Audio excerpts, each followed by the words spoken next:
আসসালামু আলাইকুম সম্মানিত দর্শকবৃন্দ।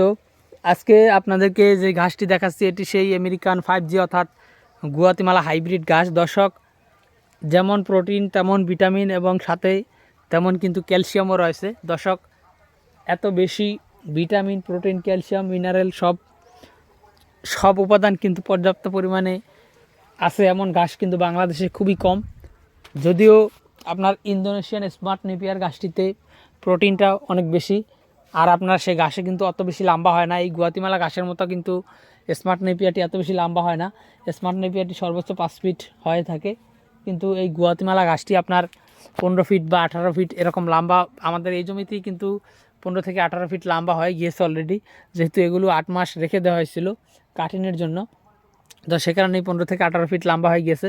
মাঝখানে অনেক বেশি লম্বা হয়েছে, সেখানে হয়তো বা 20 ফিটও হতে পারে। তো দর্শক, আমরা এই গুয়াতিমালা ঘাসটি আপনাদেরকে বলতে পারি যে আপনার ফলনের দিক দিয়ে বর্তমান বাংলাদেশের একটি সেরা ঘাস, অর্থাৎ অনেক বেশি ফলন হয়।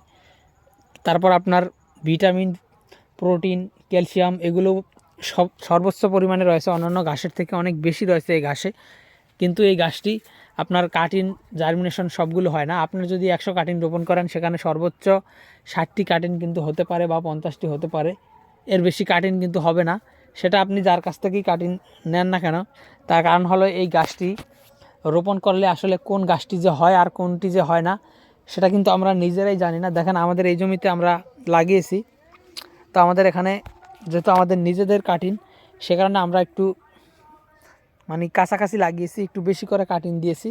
দেখেন, এখানে একটি করে চারা লাগানো হয়েছে। এটির নিয়ম হলো আপনার 4 ফিট দূরত্ব দিয়ে একটি করে কাটিং লাগানো, বা 4.5 ফিট দূরত্ব দিয়ে। দেখেন, এখানে হয়তো আমাদের এটা 4 ফিট হবে, 4 ফিটের বেশি হয়তো দূরত্ব হবে না। তার কারণ হলো আমরা যেহেতু আমাদের নিজেদের কাটিং এখান থেকে আমরা কেটে লাগিয়েছি, সে কারণে আমাদের অত বেশি দূরত্ব দেওয়ার দরকার নেই। আর এই গাছটি অনেক বেশি জার হয়। এক একটি জারে আপনার প্রথম অবস্থাতেই 50টি, 60টি, 30টি, 40টি এরকম আমাদের এই জমিতেই হয়ে গিয়েছে। তো দর্শক, আপনারা চাইলে এই গাছটি স্বল্প পরিসরে লাগাতে পারেন। খুবই উচ্চ ফলনশীল ঘাস, যে ঘাস খামারের আপনার দানাদার খাদ্যের খরচ কমাবে কিংবা গাভীর দুধ বাড়াবে। তো দর্শক, চাইলে এই ঘাসের কাটিং আপনিও সংগ্রহ করতে পারেন।